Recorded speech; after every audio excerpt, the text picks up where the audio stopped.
first paid gig I had was as a roadie when I was 15 years old at Motörhead's first ever gig. Kind of visualised this as creating a British version of South by Southwest, but with its own flavour, very much its own flavour. You know, well, I mean, the Great Escape, I mean, look, we know we've had Youngbloods, Adele's, they all start at the Great Escape. I don't have any issue with songwriters, producers, artists using AI within the process of creation, but not to supplant the process of creation. But call me old-fashioned, but I don't think that bots should be earning money. This to me is criminal because it is diluting the pool of money that is available for real artists who are really putting their balls on the line every day to make music. Stephen, welcome to the Blind and Talent Music Industry Delighted Podcast. to be here. Absolute pleasure to have you here at last. So look, let's get right into it because there's so much to cover. How did it all start for you in the music industry? The first paid gig I had was as a roadie when I was 15 years old at Motörhead's first ever gig. Kind of just at that moment where sort of like hippie music was turning into punk, and they were the band that kind of like crossed both spectrums, really. Right. You know, they're a bunch of long-haired hippies, but effectively they were really punks. So from that, I moved on to roadieing for a lot of the punk bands that like the Vortex and the Police and all sorts of bands like that. So you're roadieing with some of the biggest. I mean, that's quite an interesting first role, isn't it, in the industry? Because that's the real nuts and bolts of being in a band, right? That's having to understand every facet of live, but also you're going to get to experience different characters and different problems and different personnel that sits around the band. So you're going to have like this amazing education. Is that how it felt? Absolutely. I mean, I don't know if it felt like that at the time. It was just such a whirlwind of activity and survival, basically. I mean, you had to learn how to do everything, set up the drums, change the guitar strings, load in, load out, all of the stuff that a roadie does. And eventually I found myself actually mixing some shows and stuff like that. Right. So, you know, there was a little bit of that. But and then a friend of mine had a PA system, and I would go out on the road with him, and we'd go all over the place and do lots of stuff for all sorts of bands, you know. And I had long hair, and all the punks thought because I had long hair, I must obviously know what I was doing. Right. So it was, you know, it was a bit of bluff. Now that's, like, I would say relatively humble beginnings, right? It feels quite very musician, really, like on the road, doing it in real time. But then when did you start to move into the slightly, dare I use the word, more industry side of the business? Well, how did that progress? Fairly early on, you know, I wanted to start up a record label, right? And I wanted to start putting out 7-inch singles. I didn't know what the hell to do, but I was 19 at that point, and I'd saved up some money from being on the road and doing all of that. And there was a friend of mine who was in a band, or he's got a proto band project. I heard it was like Drum Machine. I said, okay, you know, I'll make a record with you. I'll put it out on my own label. He didn't even have a name for the label yet. I'll do it if I can play guitar on it as well, right? So that was the kind of quid pro quo. And he was like, okay, you know. And I went through that process of learning how to put a 7-inch single out. There wasn't a one-stop shop in those days. You had to go and find everything yourself. Where do I get it pressed? Where do I get it cut? How do I record it? Where are the labels being made? Who's making the cover? All of that kind of stuff. And then you've got to figure out, how am I going to sell the thing, right? And so I finally ended up with this 7-inch single, and you know, you feel completely amazing at that moment. It's like, it's real, you know. Yeah. And walked into Rough Trade, you know, and asked to see Jeff Travis. I went up and saw him, and he said, I'll have a listen. So we put the single on, and how many copies have you got? I said, I've got 500. And he said, I'll take them all. I was, okay. And he gave me cash for those, because he had a proto distribution network. And then I became the courier between the factory and Rough Trade, just taking the records backwards and forwards, right?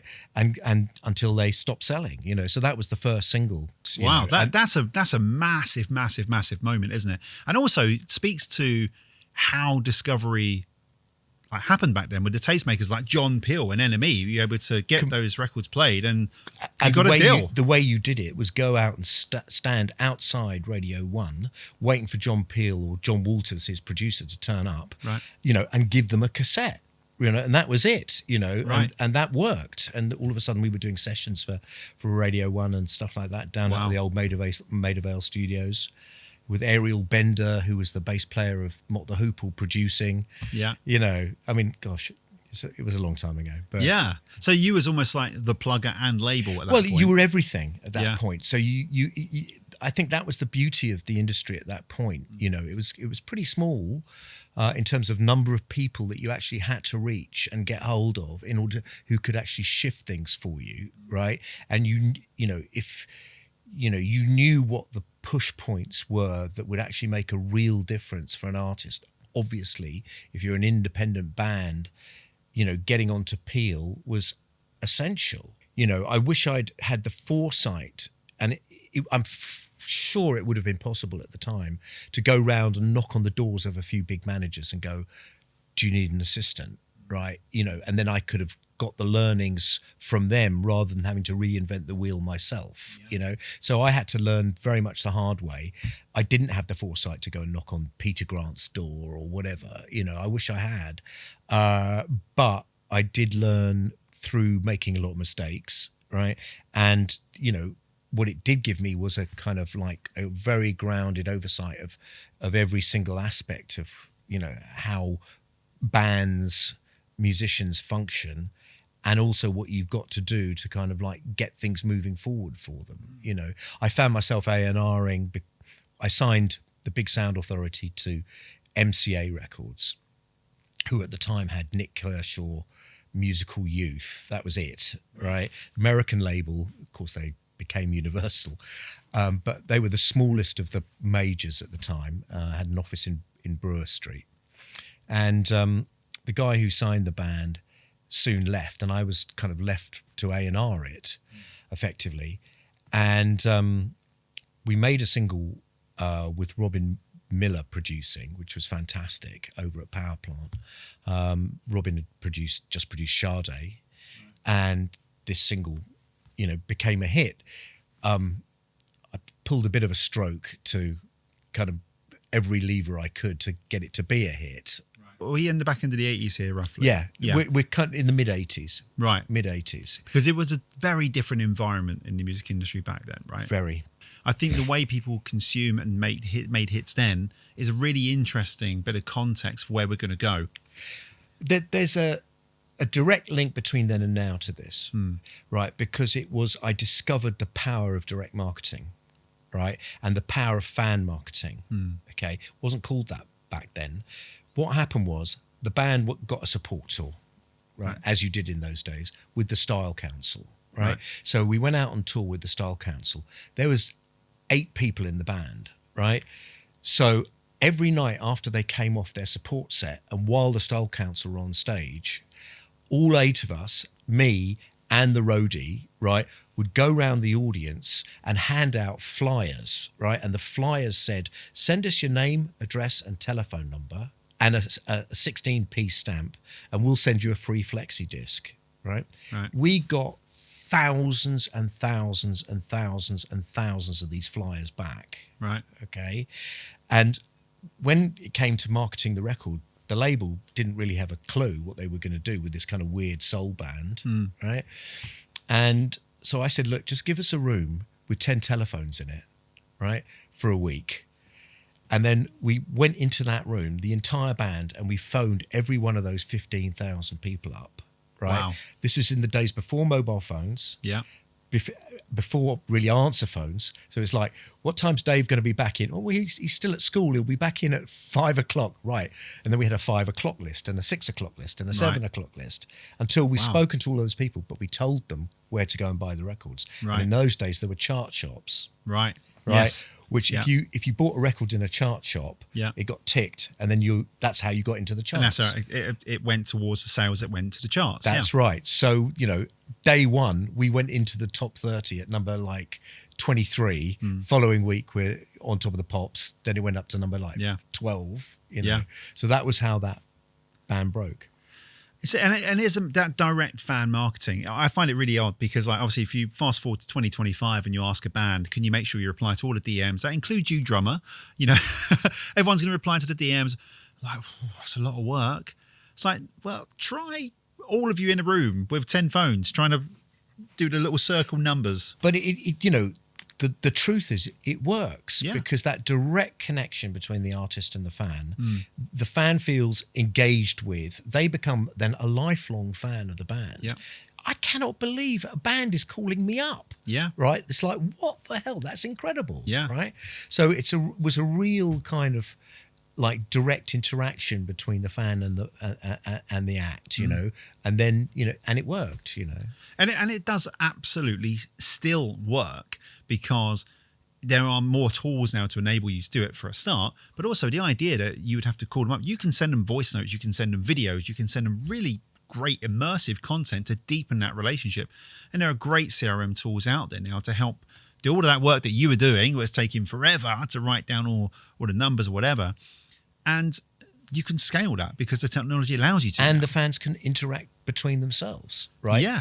Now we can find out who our like-minded peers are, whereas then it was much harder. You'd only see them at the gig, right? You wouldn't know who people were out there in the big wide world who you shared your obsession with this particular act. Yeah. And now you can join the WhatsApp group. Yeah, right? yeah. So yeah. you know that's a big sort of advance. And of course now it's you know, it's a lot more cost effective to do it than it was back then. So let's come out the back of the 80s now, and we're kind of coming into the sort of 90s. Steve and Bud, what was happening there? Because it sounds like you was growing naturally. Off the back of that, the record company had said, "Okay, you've had a hit now. We'll make an album." Robin couldn't make the album. Robin Miller couldn't make the album, so I was left to find a producer. I knew F all about producers, right? And I was like, who's my favourite act? David Bowie. Who produces David Bowie? Tony Visconti. Where's Tony Visconti? Oh, he's got a studio in Dean Street. We're only in Brewer Street. It's round the corner. Wonder what happens if I go round there and knock on the door. Right. So I wandered round with the demos for the album, knocked on the door, and I said, listen, we've just had a hit. Wonder if Tony would be interested in producing the album. We've got to make an album fairly sharpish. Yeah.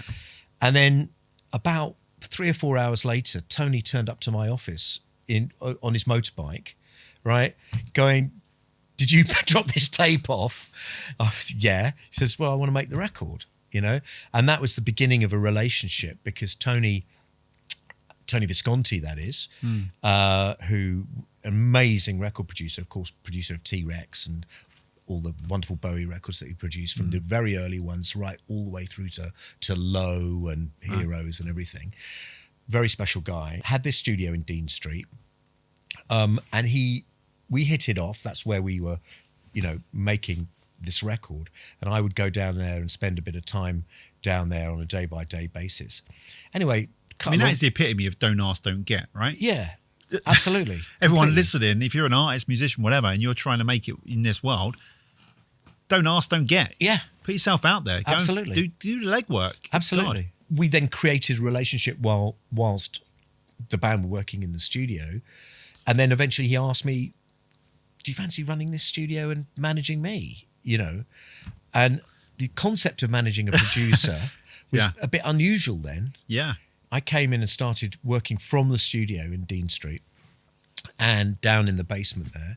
And there was a little office behind the control room, and between the control room and the office there was a two-way mirror, and I could look into the studio, but they couldn't look into the office. Right. So I could see what was kind of happening in the studio. So it was pretty fascinating to be sat there working away and then watching Tony working with, you know, I mean, he did stuff with like U2 and everybody from U2 to the Moody Blues to Thin Lizzy to all sorts of people, well, you know, while we were working there. Did you ever find yourself getting a little bit starstruck with these guys just casually walking in to work with Tony?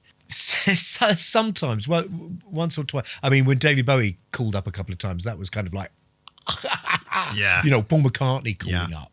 You know, that kind of thing's like, can I speak to Tony? Who is it? Paul who? Paul McCartney. Yeah, that's just that's not even comprehensible. You know, when you're a kid, effectively. Yeah. And so, but it was a real kind of like learning curve, and it was fascinating watching Tony, who is one of the greatest record producers of all time. Watching him work, picking up stuff around that. I've got many stories I could rattle on. It would be part 2 if I started rattling on about all of that. But I learned a lot. But the trouble is that Tony's studio, he was a gear nut, right? Right. Any bit of new kit that came out, the first digital machines, the first digital tape machine, he would just buy them and no expense spared. And of course the overheads were just going up and up and up and up. Right. And I'm going like, we need to keep this studio working 30 days a month to pay the overheads. He can't work in the studio 30 days a month. So I've got to find other people to work in the studio. Yeah. Oh, maybe if I manage some producers, I could persuade them to work in the studio. That was the original idea. Yeah, makes sense. And then, so I went on the hunt to start finding producers. Right. And the first outside producer I managed to secure as a client was when I'd heard this record on the radio, which just like blew my mind, which was Planet Rock by African Bambaataa. Right. And it was produced by this guy called Arthur Baker. I thought, oh, great, where's he? In Hackney? Right, so no, he's in New York, right? So I got on a plane to New York and tracked him down. Do you know what I'm loving about these stories in particular? It It's like the stalker element of Steve Budd. It's the untold stalker element of Steve It's the Budd. story of my life. I love it. That's the story of my life. Anyway, and persuaded him to get on a plane and come to London, to do some remixes, because at that time, the budgets for remixes were better than they are now for making full albums. Wow. Okay. Yeah, you Wow. know, and London Records will pay you, 30, 35 grand for a remix. Right. So he came to London and he brought, various people with him. One of which was this amazing tape editor. This guy, I've never seen the likes of anything. He was like this magician. We had this tape editing room, 2 half-inch machines, and he'd be doing these remixes. We did all sorts of amazing remixes, Living in a Box and Bros and all sorts of things. Anyway, and he would be taking these strips of tape and putting them all over the walls like this, and pulling that bit there and pulling that bit, putting that past and next, and that's how they made the mixes, right? Yeah. Incredible. And this guy, Arthur, was Junior, do this, Junior, do that, Junior, blah, blah. Didn't have a hotel room. He slept on the sofa in the studio. I was like, this guy, he's amazing. Sort of like very quiet guy. That guy was Junior Vasquez. Right. Who's became one of the greatest DJs of all time. Yeah. So tell me about how the journey then evolves into the 90s. Then the 90s were a really interesting time for music anyway. Yeah. There was so many different variations in sounds. We had electronic music really starting to come through at the beginning, changing what pop music is into the obviously very, very well documented Britpop era into the pop in the late 90s. Tell me about how that was in your world. How was your 90s experience of music, and how did the journey of, Steve Budd kind of journey through the 90s? At the end of the 90s, I met a guy called Paul Craig, and Paul had recently been managing In Excess. He'd been the partner manager of In Excess. And when Michael Hutchence died, he obviously had a blank slate. So we decided that we were going to form an artist management company together. We both had artists that we were looking at that we thought were fantastic. And we wanted to do it in a bit of a sort of more advanced way.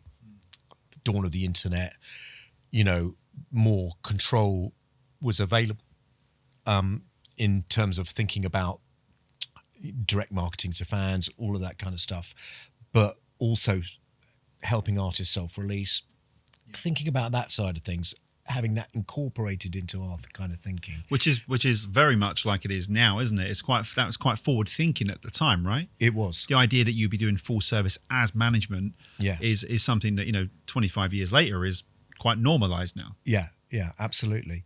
So we decided to work together. I had an office in Primrose Hill. I was downstairs. As I said, Creation Records were upstairs. So it was an interesting moment because, because of just that enormous buzz that had happened around. Did you find there was a natural synergy between the two? There was. I mean, like support tours and just natural, just helping each other out. There were conversations. There was things going back and forth, and that kind of thing. Was Alan McGee going, no, you can't have that? You need a mix. We need. They needed a mix. So, hey, I've got some mixers. Nice. That kind of scenario. Nice little ecosystem. Absolutely, and we would drink across the road in the because we were in Primrose Hill, and literally across the road was the pub that.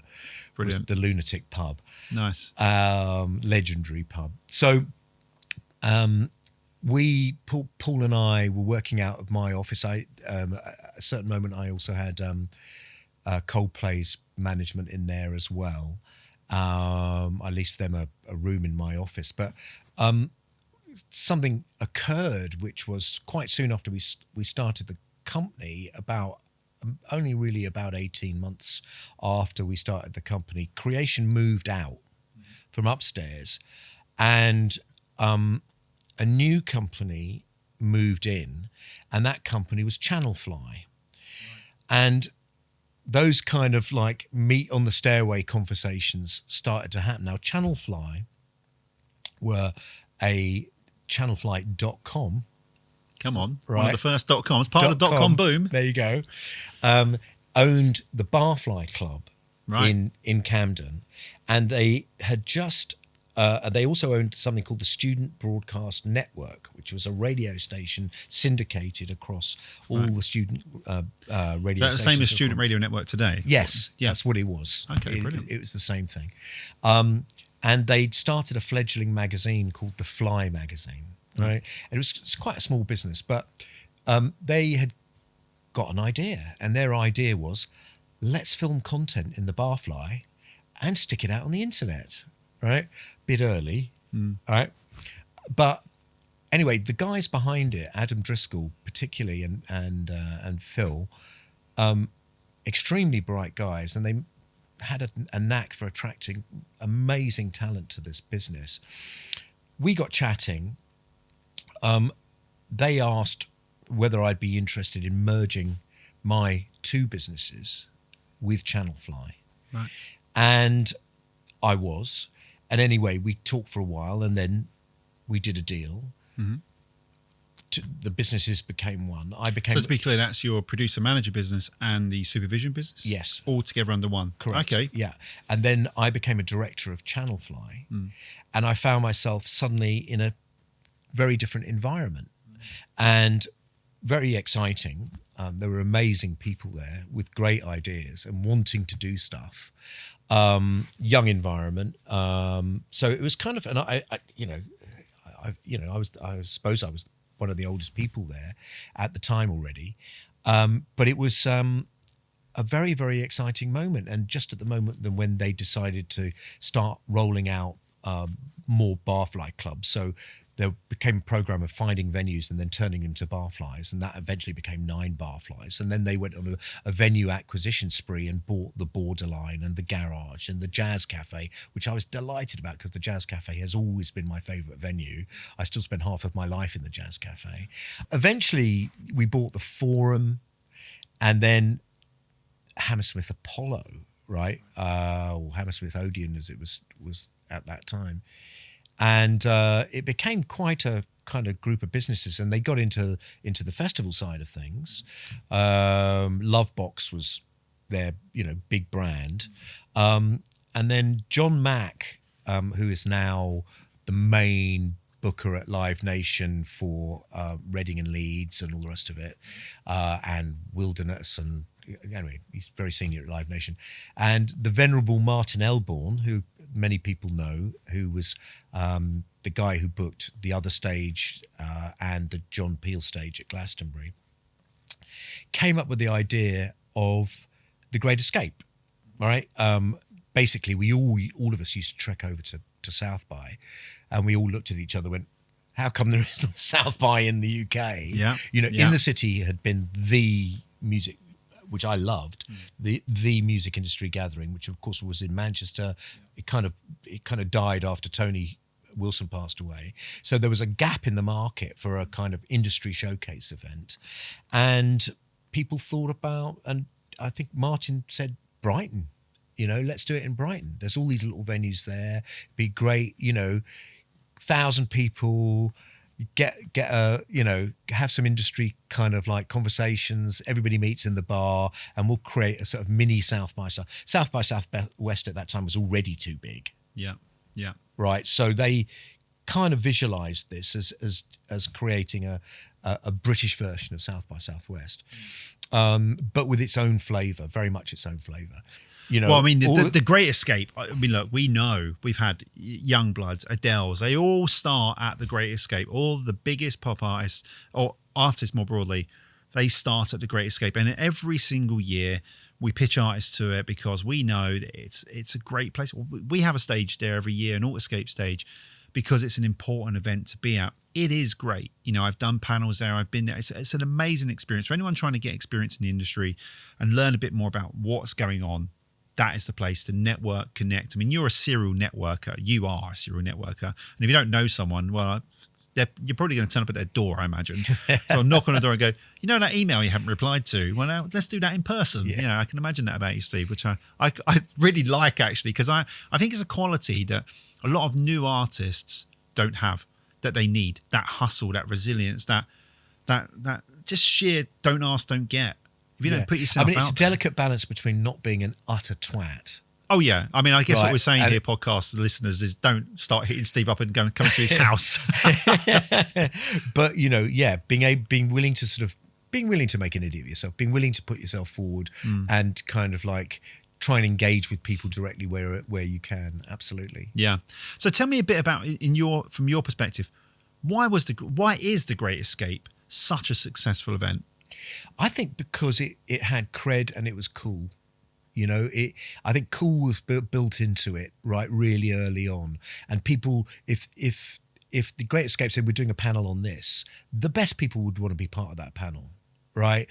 It had a way of attracting the kind of panel leaders, the curators, who could then become real sort of focus people. Its booking policy was brilliant. Adam Ryan is still running the bookings at Great Escape. He was, him and John Mack and those people were super amazing, at booking, and had the foresight and created the relationships with the non-bullshit relationships with agents, so that they really knew like this is going to come through. And then having the Fly Mag, right? Jason and his team, they drilled down into the music, right? So you go like, this one's really good. You better book them for Great Escape, Yeah. So it was that kind of vibe. So very early on, acts were coming through, the Sam It's interesting you said that Fenders about Adam. I mean, I worked with Adam a bit when we done the Channel 4 stuff. So we had official partnership with them, with Channel 4, where we had like Lewis Capaldi on our stage, and we took over a big thing. We done live broadcast OBs. We done all the stuff across Channel 4. It was an amazing partnership. And so we worked very closely with Adam, super, super passionate. I mean, loves the Great Escape, like really knows his market, really knows his shit, and quality guy is what I'm really saying there. But I guess there's a question here that I can't help but ask now. I guess it's the right time. A lot of artists, we speak to a lot of artists, and they go, how do I get on the Great Escape? And you're like, a lot of people know that Adam is the booker. I'm sure there's people that work for him to help filter some of that process out. I know you can apply, which people just think, what's the point of applying through that web form? No one's going to fucking listen to it, or, whatever. And I think they do. Well, I mean, the truth is, that's what I'm going to ask, is like, from your experience, having a slightly more intimate knowledge of the Great Escape, I have some myself, but really truthfully how it works in the inner workings. How do artists generally get on there? Do they need an agent, first of all? Well, having an agent is, if you're going to treat this seriously and really want to make moves, getting an agent after getting a manager, and one could say you want to do them almost parallel, but the manager should be involved in, if it's a serious manager, in the choice of agent, right? Because he's going to have the most intimate relationship with that person, right? And they've got as a manager, if you're an experienced manager, you will know what the strengths are of particular agents, or you can find out what the strengths are of particular agents, and you should then be hooking up your artists with those agents who've got that particular strength, right? So hooking up with an agent is absolutely crucial. In relationship to Great Escape, I mean, if you're baby band, right, even pre-agent, you know, there are slots that they will book, right? You've got to do your research, you know, for instance, could I tell you who the junior bookers are right now at Great Escape? No, I couldn't, you know. Yeah. I could tell you who Adam is, but I don't know the rest of the team anymore. It's just an interesting thing because when we talk about gatekeeping in the industry, when we talk about trying to help artists, you know, you went through your own journey of, I'm just going to go and do it. I'm going to go and find that person. I'm going to go and stalk them. That is going to be a thing, isn't it? Steve the stalker. But you're going to go and find that person yourself, right? You're going to knock down the door. You're going to hammer. That kind of tenacity is required. And you're right, there's a balance here, right? You can be a prick and send too many emails. That's just a fact. I guess I would just ask that question because it's something that we get posed a lot. I mean, I know how it works. You know how it works. They're curators. They're curating a festival. They can't give everyone feedback. There are tens of thousands of applications. It's not realistic. But equally, it's nice to know that, you know, there is a sort of secondary affirmation here that they do listen to the music and they do give it a good sort of a good chance. But ultimately, if you've got an agent, it comes with more credibility. And I think that's just... Well, it does, but also, you know, they'll be like anybody these days. They'll also be looking out at what the metrics are. You know, it's like, what are they doing? What is the artist doing? Where have they got to themselves, right? In order for them to be, you know, have they already got a bit of momentum going in their career? Great. They're the people we want to, you know, attract to playing at Great Escape. What are the key metrics that a live agent is looking for, or a live booker, to book an artist? What are the metrics that really matter in that context? Well, I mean, you're going to be looking at, I mean, it's chicken and egg, right? But you're going to be looking at what other shows they've already done, right? Have they managed to get themselves some festival slots? But I think, you know, there's the team around it can be a metric. It's like, who is the manager, right? You know, are they already creating a bit of buzz locally for themselves, right? Or are they creating, are they creating, what kind of buzz are they creating online? You know, it's like, you know, who's talking about them? You know, yes, they've got some plays. Are they genuine plays? Are they real plays? Has anybody been playing them at radio? You know, all of these things add up. You know, everybody's looking for confirmation bias, aren't they? You know, they're looking for, you know, so, you know. I mean, sometimes it is that domino, isn't it? You need that one big domino to tip. For sure. And then the you know, rest lucky kind of breaks, fall in line. you know, I mean, notwithstanding it, you know, I've been incredibly lucky in my career. Luck is a big factor in all of this, by the way. And yes, you do create a certain amount of luck yourself by the more activity that you undertake and put yourselves in position where, you know, lucky opportunities come by, you know. But luck is a part of it. But, you know, you need to be pushing as many buttons as you can, you know, you really do. Yeah, and I guess that is a lot of that advice is stuff that I believe that everyone probably already to some degree knows. I think it's always that, is there a little hack here? Sounds like there probably isn't. You know, you've got to create buzz, and I guess we used to get buzz a little easier in the 90s when there was less platforms to get buzz from. It would be a John Peel play, it would be a Zane Lowe play in more recent times. You know, it'd be a Jack Saunders play now. And people had more attention, you know, because those things were fewer, right? More attention were on them. Yeah. Right. So if you know, you had a Radio 1 play, that was really significant. You kind of like, right, Radio 1 play, let's get going, you know. But now, you know, attention span is spread out across so many different, the spectrum of media that is out there. Yeah. It's just so disparate now, isn't it? The idea that you can, you know, get, you know, one third party playlist by Bob down the road is not going to create you a career, and it's not going to create enough buzz around you. But maybe getting a feature in Rolling Stone, maybe it does. I don't even know how valuable that is these days, really. But what I would say is it still looks cool, and it's how you use that story and help. And you've got to be building it's momentum building is the thing, right? It's like having enough happen at the same time within a short space of time where people are picking up multiple signals. They're going, oh, wait a minute, I just heard about that over there. Hang on a second. You know, your subconscious is working at that point, right? You're going like, oh, I've heard of that. And then I hear that again there. And then, oh, I've just spotted that on that playlist. I better take notice of this. Yeah. You know, and that's how... But momentum is key. I mean, clearly, it's like anything, right? You've got to... The story has to continue having new chapters. Otherwise, it's a really boring book. And so to create that story, you've got to have new variations that create different outcomes, I suppose. But with artists, the way momentum is often interpreted these days is post more, release more, keep doing more, which is probably not desperately sustainable in this sort of modern place. It's a real paradox, ourselves. and it's a real challenge. Yeah. It's a real challenge. I mean, nobody went into making music just so that they can just be a serial poster on TikTok. No.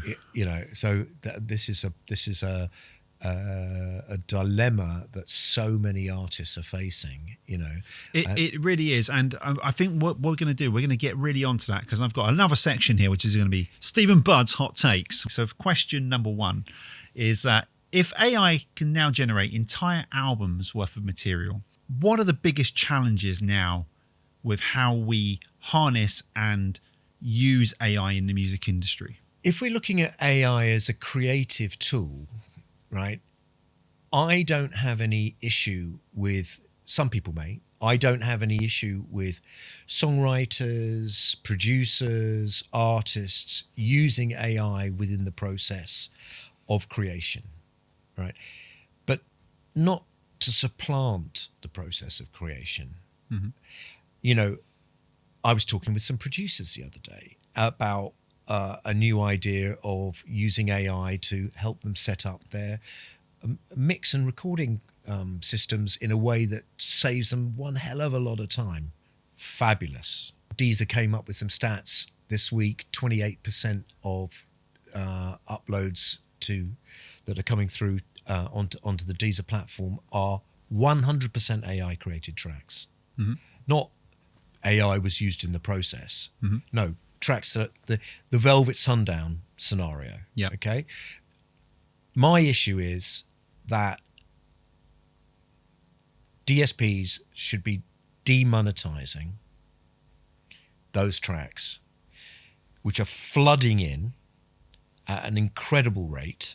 I don't think, and call me old-fashioned, I never thought I would say that, Yep. but call me old-fashioned, but I don't think that bots should be earning money. This to me is criminal. All right. I just feel it is so wrong, because it is diluting the pool of money that is available for real artists who are really putting their balls on the line every day to make music, right? As I said, don't have a problem with artists using it in whatever form, right? But I do have a problem with what is a fake voice, tracks that have been trained on other people's music, who are never going to be paid, by the way. My view is Spotify, obviously the biggest game player, Apple, Deezer being third in the pile. Deezer are starting to do something about it. Great. Fantastic. I hope Tidal do something about it real quick too. But Spotify and Apple and Amazon, please, right, do one of two things. Demonetize completely, which will disincentivize anybody uploading their old bollocks onto the site, right? Or decide that you are going to take that money, right, arbitrarily, and put it towards good causes for artists, whether that is to support them financially, right, or in other creative ways channel that money back into the artist side of the industry. So carrying on with our hot takes, social media, good or bad for musicians? It's irrelevant. Social media isn't irrelevant. I was going to say, that is a hot take. Social media, irrelevant. But the sort of, it is what it's there, Yeah. It's like, we ain't going to it's not going to go anywhere. It's going to be there. It's how it's incorporated into our lives in a more sensible way that is not so overwhelmingly dominant. And I think that it's going through this process. The world is going through a process of understanding how to interact with it in a mature way, right? And then how it will be incorporated in a way. Listen, it's very dangerous at the moment. It's still very, it's absolutely undermined the fundamental cause of society in certain ways, and it's completely transformed for the benefit in other ways. So there's no one answer to that, good or bad, or in relationship to the music industry. It is what it is. I mean, like I said earlier, TikTok, do artists want to be who just wanted to make music and would be better off actually sitting in the studio and learning how to write their songs better and developing their craft and developing their musicianship and developing their stage presence? The amount of time they're having to spend, satisfying that requirement to be there, to compete, right, is painful for a lot of people. And it's painful for managers having to deal with it. And have you done your TikTok today? It's like, it is painful, right? Yeah, I mean, we both have that conversation, I'm sure, where it's a necessary evil for some bands, but we don't want it to be. We want it to be really organic and really authentic and something they want to do, rather than you must do free. Who's telling them that narrative? You must post 3 times a day. You must do this. What do you mean must? Like, I'm an artist. I want to express myself in a way that feels organic, authentic, and connected to who I am. And I don't necessarily want to put it on a platform like that. If artists can be led and encouraged to do it in a way that they feel comfortable in, that they love it, they actually look forward to it. This is the dream scenario, isn't it? They look forward to delivering it, and it's not a chore that they have to do, right? But I mean, there's much more sophisticated thinkers than me on this topic. I wouldn't say that I'm the be all and end all of understanding the nuances of the best way to interact with social media. It goes right the way back to the beginning of our chat when we talked about direct marketing. And I do think, when I think about social media, I think that is your opportunity for direct to fan marketing, but it has to be done in a way that is like an extension to your art and not a necessary evil. It should feel very natural. If the Ezra Collective are doing it, it needs to be an extension of their artistic representation and contributes to the brand, doesn't sort of undermine the brand. So just one more little hot take here. So what do you think the role of a record label is in today's world, really? A record label, and there's many different versions of what a record label is, many different versions. Major labels can absolutely be a meaningful partner for a particular type of project, a more mass market project. They've still got a certain amount of leverage in certain areas, and certainly it can help on the financing. And when a major label really swings behind something, you notice the difference. You really do. I mean, who can deliver a Dua Lipa? It needs to be, that kind of scenario is that, small independent labels, the passion and creativity and love, but the lack of budget and the difficulty that they have. But nevertheless, you've got another soldier in your platoon, somebody who's working with you and who's approaching the market in a way with contacts and a different imaginative viewpoint than you might have, right? And that partnership can work or it cannot work, right? And part of the role of the manager is to evaluate whether you need that partnership at all, or whether you're, as a manager alongside your artist, going to take a much greater role in that side of things, right? So there is no one size fits all about, like, do I go and find a record label partner? No, it might be that the right thing to do is to do it yourself. It might be that for sure you need to have a record label, and by the way, here are the 5 labels that would probably be the right ones for you, right? So every individual artist project has to be looked at individually. And again, increasingly we tend to look at major record labels in particular as your opportunity to scale the business, i.e. you've built up to a certain point. Actually, by adding them into the mix, they can scale you internationally. You've built a huge following in the UK, but you need to access new markets. So we do need a Universal to switch us on in Singapore or Australia, whatever. It kind of makes sense in that way. So we're getting into the really, really last parts now. So 2 questions now, 2 final questions. If you could go back in time and chat to 15, 16-year-old Stephen Budd, what advice would you give him? Be careful how much LSD you take. Because otherwise, these podcasts are rubbish because I don't remember anything. In relationship to business, I think, I can look at it obviously backwards, but, work with artists because you love it. but work with the ones that you really love. If I find an artist who's making music that I am absolutely in love with, right, then I'm sure there's going to be a load of other people who will also love it. I only want to work with music that I really love. Yeah. Every artist that I've worked with, whether it's the Magic Numbers or Heaven 17 or with Damon Albarn and Africa Express, it's always been about, because I absolutely love the music that's coming out, that they are the masterminds of, right? And I can passionately talk about that music to people and then use whatever other skills I've got to persuade other people that they need to be involved in this. And you can only do that if you're absolutely in love with it, because I think the genuine relationship that you have with the music, people will be infected by in a positive way. So the last question we ask every guest, if you think about the context of the last 40 years or so, the music industry, not saying you've been in the music industry 40 years, but maybe probably more. Well, actually I have. Probably close. And a bit more. Yeah, okay. Well, let's try not to age us both too much. Yeah. But looking back at that, at the context and technology being so important in that, where do you think the next 10 years are going? If you think about what's the music industry going to look like in 10 years' time? What do you think? The music industry, is several different pieces, isn't it? The question is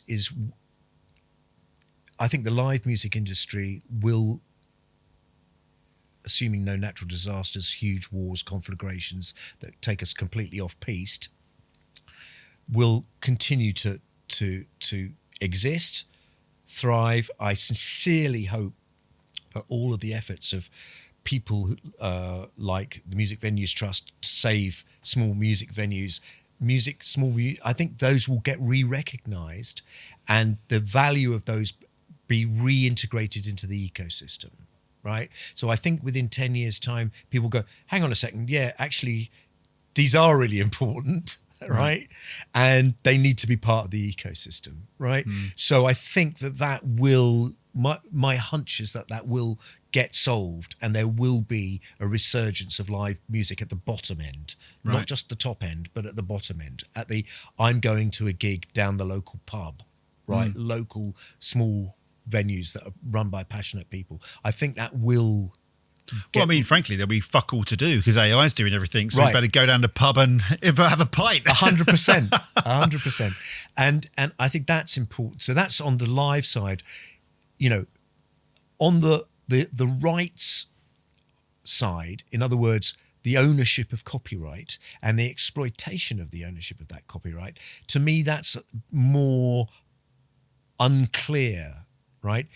If AI, if nobody's paying the money back, if it continues in America that they're not respecting the value of copyright, right? Congress are not respecting the value of copyright and allowing AI companies to ride roughshod over that for the sake of the growth of AI and the effect that has on the economy to the detriment of the value of copyright. That is effing awful.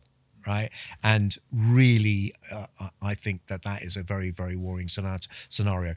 Hopefully more sane heads will get into positions of power over the next 2 years, which is what we're looking at. I think we're at a real inflection point right now in relationship to this. Right. But more sane heads will get into positions of power in terms of government. Right. Both in different sides of the pond, right? In relationship to understanding how important continuing the value of copyright is, right? So, that's kind of like what I want to have happen. Yeah. Whether that will happen or not is another thing. And what's the one thing, just from a really sort of super positive end on it, what's the one thing you hope to see in 10 years' time that you look back and go, yes? I mean, the small venues thing, I think, I agree with that, by the way. I can see that happening. But is there some sort of technological advancement that is more technological that you think that would be fucking cool if that happened? Maybe there's a little idea in your entrepreneurial brain that we already know exists. And I'm just curious. I want to just get inside you a little bit. I wonder if there's an idea in your head which is where tech is going to really change the game. Yeah, in a positive way. if we could say this now and look back in 10 years' time, Yeah. watching ourselves talking about this and thought I put 50 quid on that and it worked. Yeah, there you then go. Great. That's what I'm really looking for, Yeah, Steve. but you Actually, want the tips. just see the good tip. I do believe that and again, it was a central part of our conversation earlier. The director-fan relationship, right, is going to become more and more and more and more important, right? And I believe that there will be developments unfolding in ways that we have yet to imagine, right, that are going to empower that relationship in a much more manageable way for artists, right? We talked about, the fact is that, I had to hire a room full of, a room with 10 telephones and have them on the phone. That's not super practical, right? But there's going to be ways that unfold that the technology will allow us to have those kind of like levels of communication that feel extremely intimate with lots of people. That's going to develop a much easier way of having money flow back to the artist direct from the fan without so many middlemen. Yeah, so we've got like a robot street team. Yes. Come on, that's it. Robotstreetteam.com. I've already bought the URL. Well, listen, if and you I want to see my robot dancing, I could be the person who leads that street team. Yeah, I mean, I feel sort of like excited and terrified by that prospect, actually, Steve. So that sounds good. But look, thank you so much for coming on the podcast. It's been an absolutely fantastic conversation. We covered so much ground. In fact, probably there's so much more ground to cover, and I feel like maybe a chapter 2 where we specifically hone in on some of those LSD years, try and re-trigger some of those memories. Maybe there's some kind of maybe we just both take LSD. What an amazing in podcast! Fact, we should that do would the be. podcast on acid. Yeah, that'd be fantastic. That's chapter 2. But no, thank you so much for coming on. I really appreciate it, and it's been fantastic. Really Thank you. enjoyed it. Make sure you subscribe and drop us a follow on Instagram to get involved with the conversation. For more information, go to blindingtalent.com or drop us an email at industry@blindingtalent.com. Thank you.